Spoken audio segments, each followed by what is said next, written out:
Matra sparshastu kaunteya sitoshna sukha dukkadha agamapayino nityas tam stitikshashva bharata. O son of Kunti, the non-permanent appearance of happiness and distress and their disappearance in due course are like the appearance and disappearance of winter and summer seasons. They arise from sense perception, O son of Bharata, and one must learn to tolerate them without being disturbed. In the proper discharge of duty, one has to learn to tolerate non-permanent appearances and disappearances of happiness and distress. According to Vedic injunction, one has to take his bath early in the morning, even during the month of Magha, January, February. It is very cold at that time, but in spite of that, a man who abides by the religious principles does not hesitate to take his bath. Similarly, a woman does not hesitate to cook in the kitchen in the months of May and June, the hottest part of the summer season. One has to execute his duty in spite of climatic inconveniences.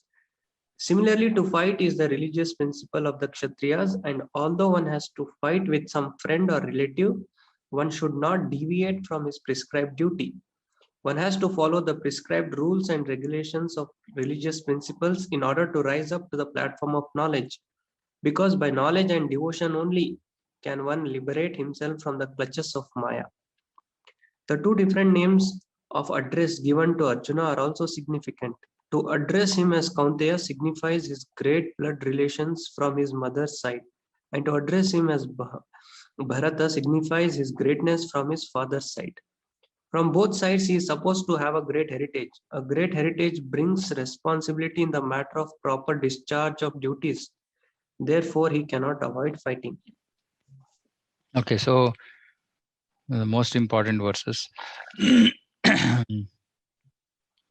So in the first chapter, we discussed this, right? Like Arjuna talks about lack of tolerance and he's disturbed.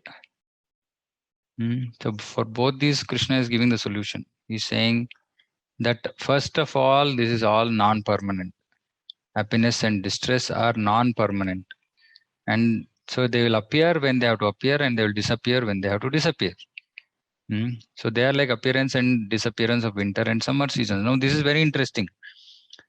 It's being compared to appearance and disappearance of winter and summer seasons. Now, can anything, whatever anybody does, right? Like, can it affect winter and summer seasons in the sense, like, if can somebody say delay a winter season or prepone a summer season? It is when it has to happen, it will happen, because this is law of nature and this is Krishna's law. That okay, this time this has to start, this time this has to end, this time this has to start, this time nothing of our doing or not doing will affect that. Similarly, happiness and distress that has to come to us doesn't depend on the actions that we are doing in this life, and they come and go based on our previous karma phala. Okay, number one. So which means that please don't try to increase or decrease the amount of happiness, material happiness or distress we have in our life. It is not going to change. It will change when it has to change. But we should not be under the wrong impression that it will change because of my effort. Okay. You might, if it has to change by your effort, then you will put the effort. Right. But if it has to change without your effort, you will achieve it without your effort. So it is not linked. It is just so for example, in this material world, if there is no causation, if there is no cause for something, people will go crazy, right? Saying, what is the reason why this happened? Like I keep giving this example. So when I had TB many years back, then doctor was saying, like, did you go to some very cold place? How can people in India, specifically in South India, how can they get TB? So they are trying to find a reason, that what is the external immediate reason because of which one is suffering some kind of distress. There is no need to go and look for that immediate reason, because the immediate reason might be there, might not be there now. But generally, immediate reason is made apparent, because otherwise people will go crazy. For example, without cooking, say the food is ready. Now we'll go crazy saying that how is the food ready? I didn't cook at all. So it's so there's a natural sequence of events. So okay, if you cut vegetables, you boil, you have to cook, blah blah blah, then food is ready. So it's a natural sequence so that people don't go crazy. But technically, this is not the real cause for the outcome, or the happiness or distress. The real cause is something that we have done in the past.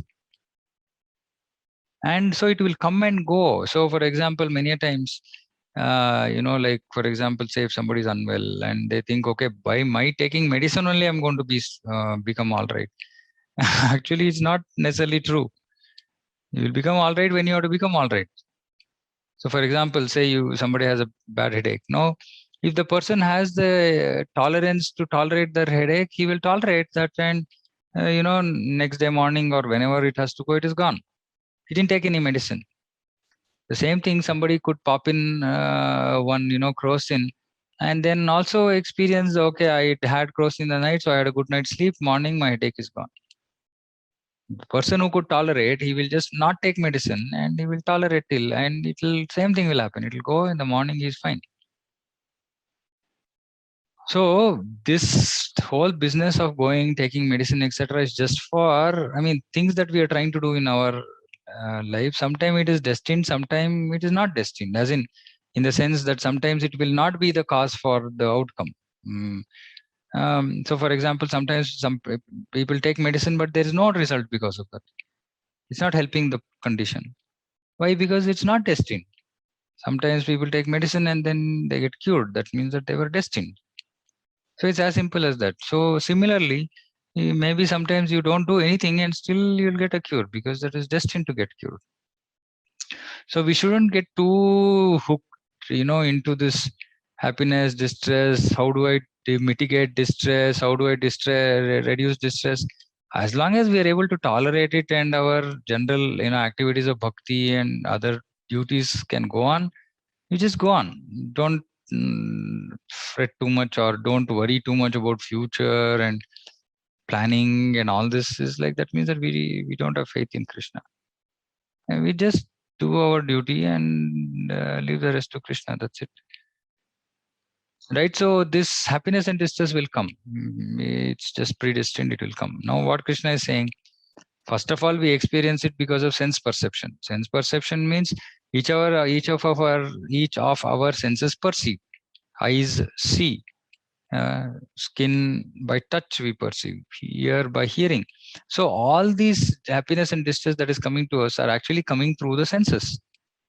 If suppose the senses cannot perceive, then you cannot experience happiness or distress through that sense. So because it has a sense of perception, it is able to perceive happiness and distress. So they just arise from sense perception, which means that the body is just being used as an instrument to deliver that happiness and distress.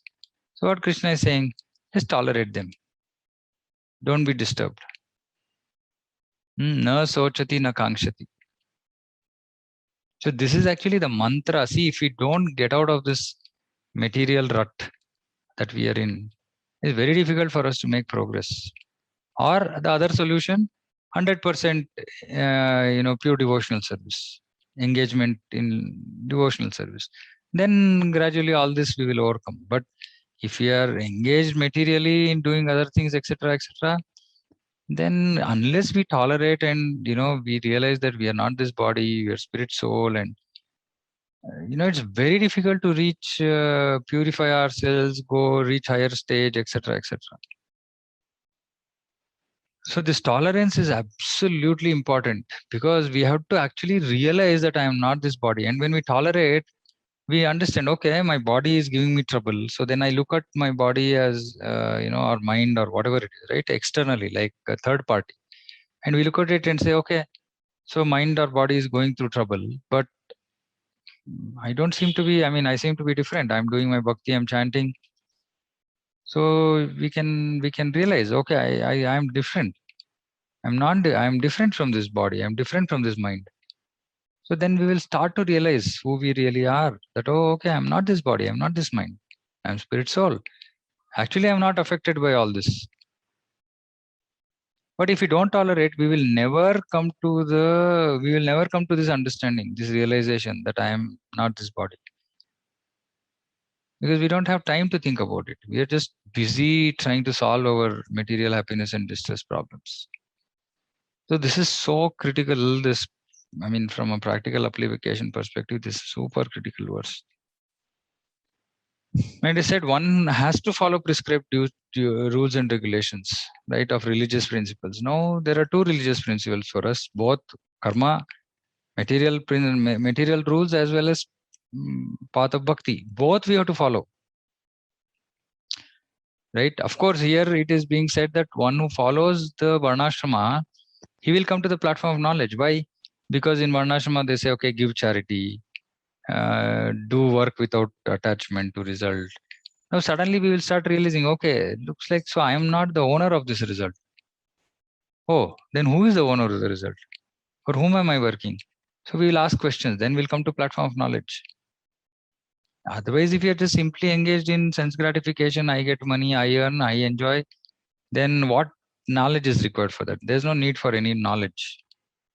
So we will never raise up to the platform of knowledge. And here Prabhupada is saying, because by knowledge and devotion only can one liberate himself. Right? So we have to have knowledge that, okay, I'm part and parcel of Krishna, I'm not this body, so I should engage in devotion. So when I engage in devotion, then I liberate myself from the clutches of Maya. For one to come to the platform of knowledge, one has to follow regulative principles, rules and regulations. Otherwise, we'll not raise up to the platform of knowledge.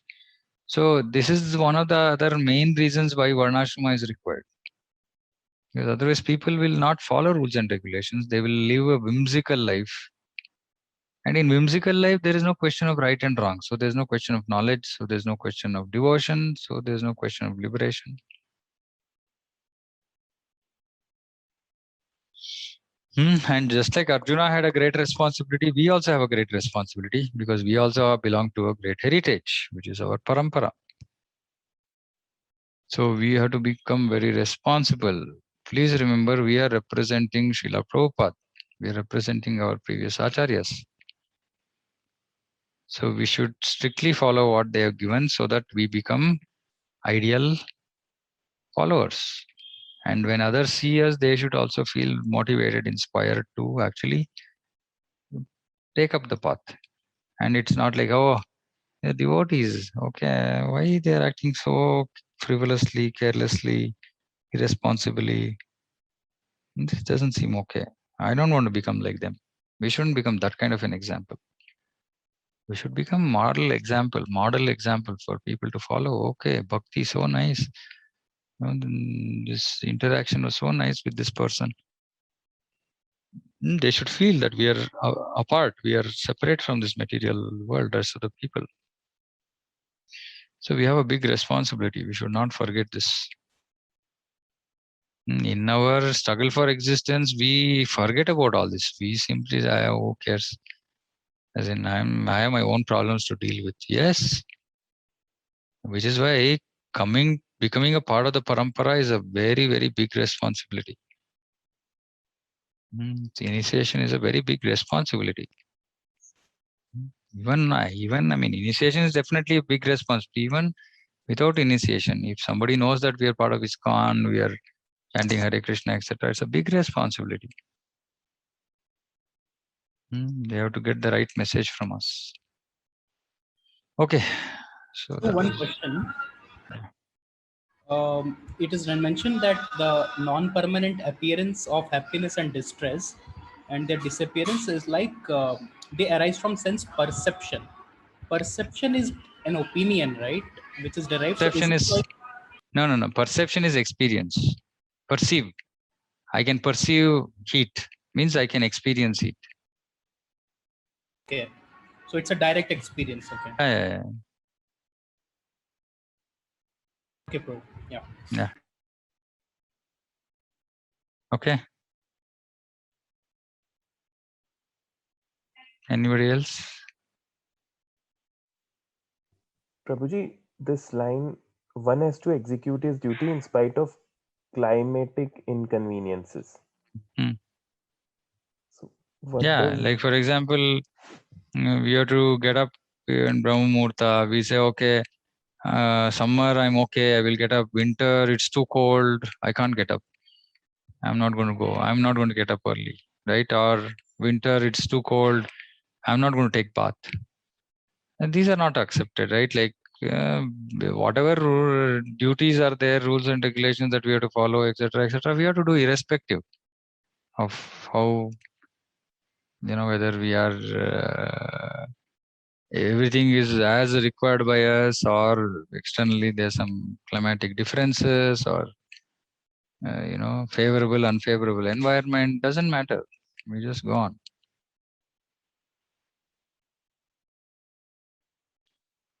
okay? Okay. Any very important verse.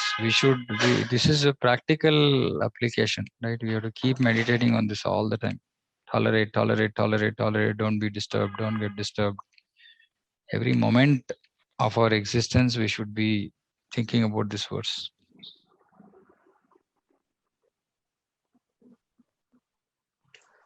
Hare Krishna Prabhuji. So how do we understand, like, when should we start putting efforts and when we should not put efforts to? No, we should just put effort. Always we should put effort. We should not put over effort. We should not over endeavor.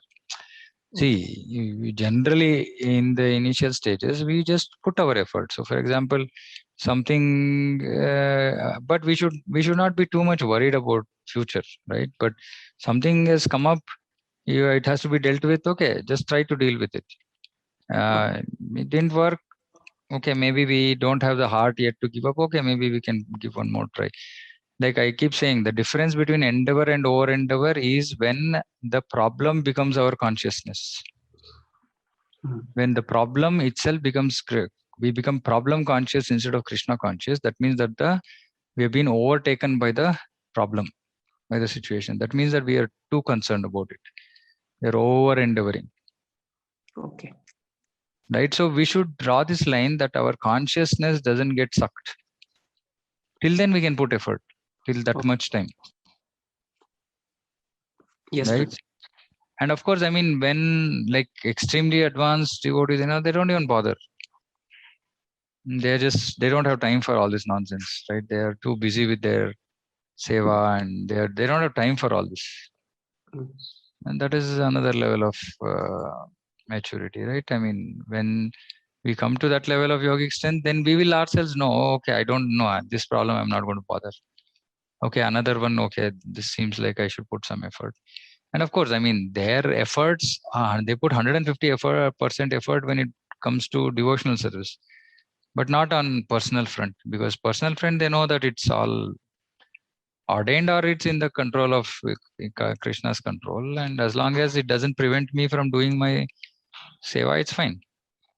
If it's impacting service, then some attention has to be given. Otherwise, service will not progress. Yes, Prabhuji. Hmm. Yes, Prachi. So, and regarding this, representing parampara, we should Yeah. be responsible. Yeah. Generally, people look from the material point of view, like devotees should be, advancing in the material life. And also when we don't focus much on that aspect, then they But will our think, responsibility is not with respect to the public. Our responsibility is with respect to our acharyas. yeah, yes. So we should ignore like means that group of people, right? Like we should. Yeah. As in, if people think that devotional life means material progress, then sorry. I mean, they're in big misconception. Yes. Right? Now, if they are going to decide whether they are going to come into bhakti based on our economic development, then sorry. As in, I'm saying they're not even the right candidates, right? Because they don't even understand, right? They're looking for sakama bhakti, which is not at all not for. Prabhupada did not create ISKCON for such intentions, right? We are not bothered about such people. We are just bothered about pure devotional service and delivering the pure message. Somebody wants to sincerely, they are really sincere and serious, they will hear. Others, they will not hear. Right. Right? See, this whole business of this, I mean, anyway, that's a very big topic. Compassion, on compassionate grounds. We want to create a situation such that people become attracted towards us. Prabhupada said, don't preach for the public. Multiple times he said this. Don't try to satisfy the public. Public will never be satisfied. One person wants something, somebody wants something else. So will you keep changing? Do this once, do something else, do something else. No, just don't bother. Don't try to satisfy them. Satisfy the acharyas. They will then bring sincere souls are there. So many sincere souls are there. They will come. So we don't have to worry about it. Thank you. Okay. Okay, I think we'll stop here for today. Heavy verses to meditate on. So all these verses are there for mananam. So please repeatedly read the purports, think about it, internalize it, make notes, read your notes. Prabhupada's lines are very, very powerful. I hope now you're all like, getting an eye of, how to read Prabhupada's books, how to locate statements which are significant. Everything is significant, but something is more significant than others. The whole idea of this study session is to first of all make everybody aware that there are a lot of very important instructions. Apart from the verses in the purport, there are very important instructions, number one. Number two, of course, to develop that kind of appreciation towards Prabhupada's books, and then be able to read in that way ourselves, and of course help others as well, so that more and more people can. I mean, it's not like I'm not saying that mine is any standard or anything, but whatever has affected me, I'm just trying to highlight those with all of you. There might be others who might be much better realized, but yeah, limitations are there with everybody. Okay,